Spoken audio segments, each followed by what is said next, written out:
Is the Sony a7R III still worth your time in 2025? That's the question we're going to be asking in this video. I've actually got the camera here. I've been playing around with it for the last week or so. I've actually used this loads over the years since it came out. It actually came out 7.5 years ago, back in 2017. And I used it loads in 2018 in particular and 2019. And then here and there since then. We've actually had a couple more cameras in the a7R range, the a7R IV, the a7R V since then, which just build upon it. But essentially that a7R range is designed with high resolution photography in mind first. It's still actually a very capable video series as well. And this camera does have some decent video specs, especially for a camera that's 7.5 years old, but it is absolutely designed with high resolution photography in mind. Whereas you've got the A9 series for speed, the A7S series for video focused stuff, and then the A7 series for kind of your all-rounder stuff. The a7R III, when it came out, was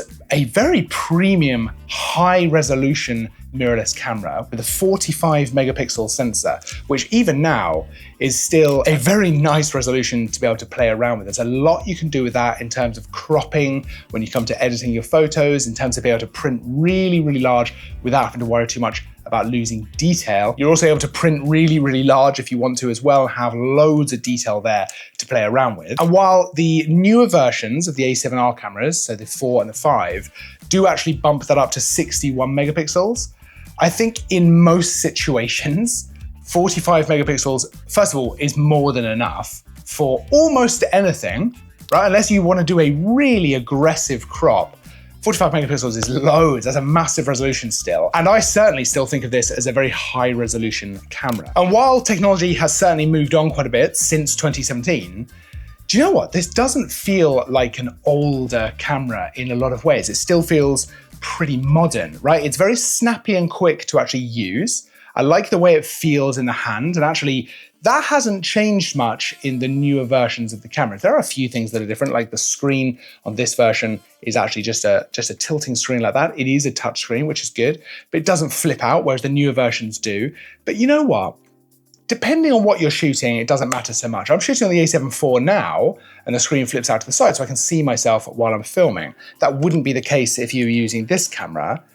But if you're using this primarily for photography, which I think is probably how it's designed, you might not worry as much about that. The only time it does bother me at all, that screen, is when I'm shooting portrait and I want to shoot low. There's no way to kind of angle this towards me so that I can actually shoot being able to see the screen if I'm shooting much lower than my eye level. That's really the only time that I end up having any kind of issue with that screen not being a full flip out screen. I love a flip out screen, but a tilting screen is not too bad. Image quality wise, like I say, huge resolution, 45 megapixels, looks really, really good. And you're actually getting decent low light performance here as well. Now it's not gonna be quite as good as some of the other cameras that were available at the same time. So the a7 III and the a7S II, which was available at the time. And that's because you are dealing with more pixels, right? Which just inherently, at least at that point, meant that you were dealing with slightly more noise when you had your final image, if you were shooting with a higher ISO value. But I'll be honest, it's not that crazy. It's not that bad or that noticeable at all. And I was quite comfortable bumping this to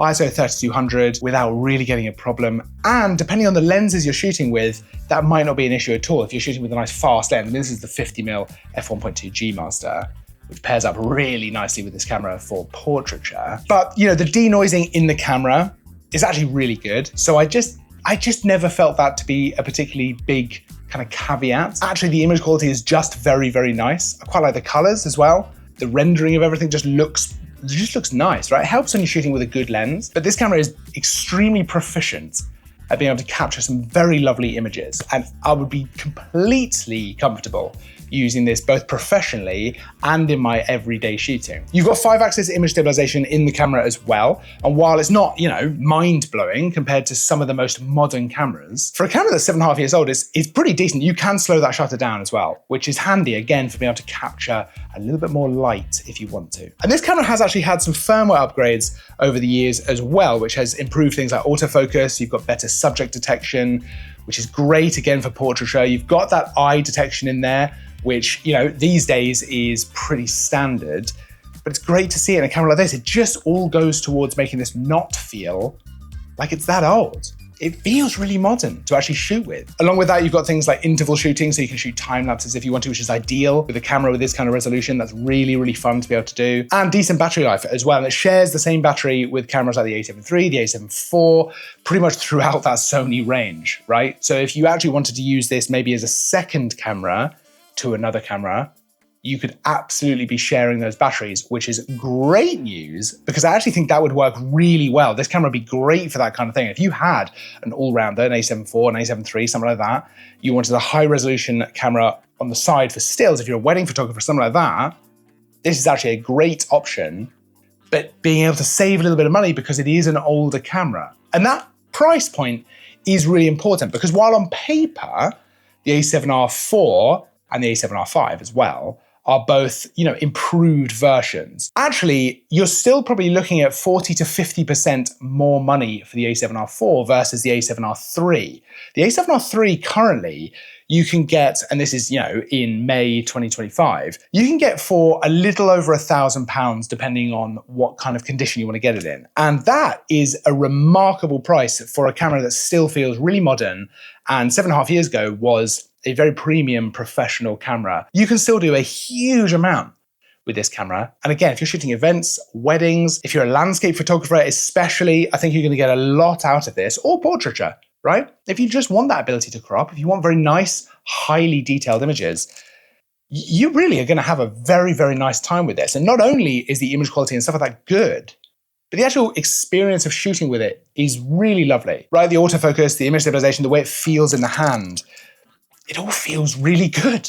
It all feels really good. Video is probably the area where it feels a little weaker, right? So it's not bad at all. It can shoot 4K up to 30 frames a second. So if you want to shoot stuff like this, you absolutely could. I'm shooting 4K 25 frames a second right now. So that would be very easy to do with this camera. That would be no problem. You can shoot full HD, 1080p, up to 120 frames a second. So if you want that nice, super slow motion, that is available in the camera. So it is pretty versatile as a video camera as well. I think absolutely it feels photography minded first, and that is how I would probably position it if I was looking at it. But you can do some video as well, which is important, right? All cameras these days are hybrid cameras, and what's quite cool about this being an older camera, it also feels like it does have a lot of that hybrid versatility in it as well. Actually, it's worth noting as well, if you are interested in the video side of this does also have S-Log3 capability, which is great to see. And while, again, the a7R IV and the a7R V in particular have some really upgraded video specs, if you're looking at this primarily as a photography-based camera with maybe a bit of video on the side, I do think this is a great option, actually. Now, is it still worth your time in 2025? I think 100% yes. Easily yes. This still feels like a modern camera, a current camera. I think you can be able to get great stuff with it. And I honestly feel like I could quite happily have this probably as my main camera for a lot of my professional work, to be completely honest with you. It just works really well. And of course, you're saving a bit of money over those newer versions. And certainly if you were looking at the a7R V as a brand new product, you're gonna save a lot of money here, which allows you a bit more budget for the lenses, which arguably may be more important. You pop something like this, the 50mm f1.2, you are gonna be having a good time. Oh, yes, indeed. Now, if you do want to check out this camera used in our massive used section, where we've got loads of cameras and lenses, Sony a7R III, Sony a7R IV as well, if you want to look at that, and just loads of stuff. Right? There's loads of stuff over at parkcameras.com. I'll pop a link down in the description so you can check it all out for yourself, including a link directly to the a7R III, which I do think is well worth your time. Let me know as well if there's another camera you think we should check out, an older camera, to talk about whether it's still worth your time in 2025. We've looked at the a7R III, we've looked at the Canon 5D4, we've looked at the a7 III, we've looked at a few different cameras. So let me know in the comments if there's one you think we should be checking out. Otherwise, don't forget to like, subscribe. There's new content all the time. I'll see you in the next video. But until then, as always, thanks for watching.